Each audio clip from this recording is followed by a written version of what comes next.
नमस्कार. प्रगतीज कॉर्नरमध्ये पुन्हा एकदा सर्वांचं मनापासून स्वागत.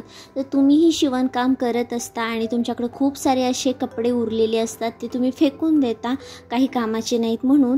तर इथून पुढं ती चूक तुम्ही अजिबात करणार नाही, कारण अशी भन्नाट आयडिया मी तुमच्यासोबत शेअर करत आहे. हा व्हिडिओ तुमच्यासाठीच आहे आणि पूर्ण व्हिडिओ नक्की बघा. तर माझ्याकडे असे अल्टर केलेले कपडे पडून होते, अशा पट्ट्या होत्या. तर त्याची प्रिंट आणि कलर वाव, आणि मी म्हटलं की चला हे तर असंच ठेवून द्या ना, याचं काही ना काहीतरी मी बनवेन. तर आज याला फायनली मुहूर्त लागला आहे तयार करण्यासाठी. तर मी काय केलं, जुनं जे माझं पिलो कवर होतं ते मी कट करून घेतलं बेस करण्यासाठी. तर 16 बाय 16चं मी इथं पिलो कवर कट करून घेतलं आहे. आणि ह्या पट्ट्या ज्या आहेत ते सेम साईजमध्ये कट करून घेतल्या. विड्थमध्ये लेंथ कमी जास्त असू शकते, तर साधारण 2-2.5 इंचचे काहीतरी ह्याची विड्थ असेल अंदाजे मी घेतलं होतं. कमी जास्त जरी तुम्ही ठेवलं तरी काही प्रॉब्लेम नाही, छानच दिसेल. तर माझ्याकडे इथं 2 कलर जास्त होता, पिंक कलर आणि स्काय ब्लू कलर.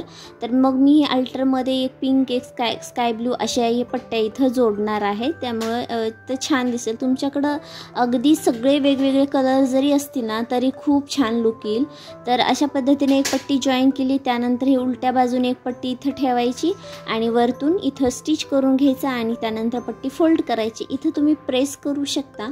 प्रेस जर केलं तर आणखीन फिनिशिंग जास्त चांगली येईल. त्यामध्ये थोडा टाईम जातो, त्यामुळे मी काही प्रेस वगैरे करत नाही बसणार, मी डायरेक्ट इथं जॉईन करते. आणि आणखीन एक काळजी घ्यायची की इथं पट्ट्या जोडत असताना थोडंसं दोन्ही साईडला एक्स्ट्रा पट्टी ठेवायची, कारण फोल्ड केल्यानंतर कमी जास्त होऊ शकते, कारण आपण तिरकसमध्ये जॉईन करतोय.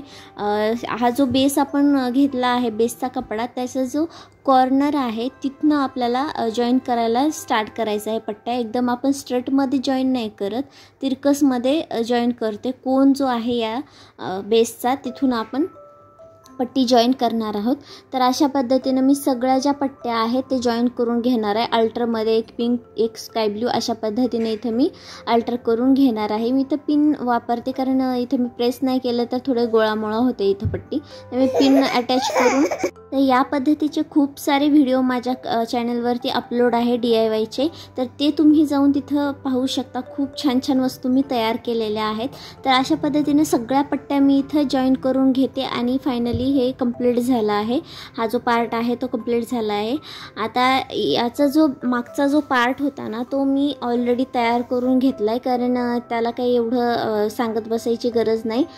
कारण पिलो कवर कसं तयार करतात ह्याचं जर तुम्हाला पूर्ण जर व्हिडिओ बघायचा असेल तर माझ्या चॅनलवरती अपलोड आहेत व्हिडिओ, मागचा साईड वगैरे कसा कट करायची आणि ते कसं स्टिच करायचं. तर एक्स्ट्रा जे फॅब्रिक होतं ते मी इथं कट करून टाकते आणि हे काय आपलं आता कामाचं नाही. आता हा मेन फॅब्रिक आपल्याला मिळाला आहे. आता माझ्याकडे लेस होती व्हाईट कलरची, ती मी इथं जॉईन करणार आहे. तर यामुळे आणखीनच जास्त चांगला लुक येईल. इथं जॉईन करत असताना लेस एक काळजी घ्यायची, साईडनी अर्धा इंच कमीत कमी मार्जिन द्या. 1 इंच दिली तरी छान वाटेल. मी इथं अर्धा इंचची मार्जिन देते आणि हा जो कपडा आहे ह्याच्या पूर्ण 4ही साईडनी ही मी लेस लावून घेणार आहे, त्यामुळे ते छान दिसेल लेस. जे डेकोरेटिव्ह पीस असतात ना, ज्यावेळी आपण मार्केटमध्ये घ्यायला जातो त्यावेळी ते खूप महाग भेटतात आपल्याला. तर मग आपण घरीच का नाही बनवायचं, तर आपली कला कुठेतरी कामाला यायला पाहिजे नाही का. तर आणि आपण स्वतः तयार केलेल्या वस्तूचा आनंदच वेगळा असतो. तर अशा पद्धतीनं ही पूर्ण जी लेस आहे मी साईडनी जॉईन करून इथं घेतली आहे आणि हा एक आपला पार्ट असा तयार झाला आहे. आता मागच्या साईडने पण आपण एक पार्ट तयार करून घेऊया. तर मी अगोदरच याचं मागचा जो पार्ट आहे तो रेडी करून ठेवला होता. तर हे कसं तयार करायचं, कसं कट करायचं, हे तुम्ही पिलो कवर कसं तयार करायचं हा जो व्हिडिओ जर बघितला ना तर तुम्हाला समजून जाईल. आणि अशा पद्धतीने आपलं सुंदर असं पिलो कवर इथं तयार झालं आहे.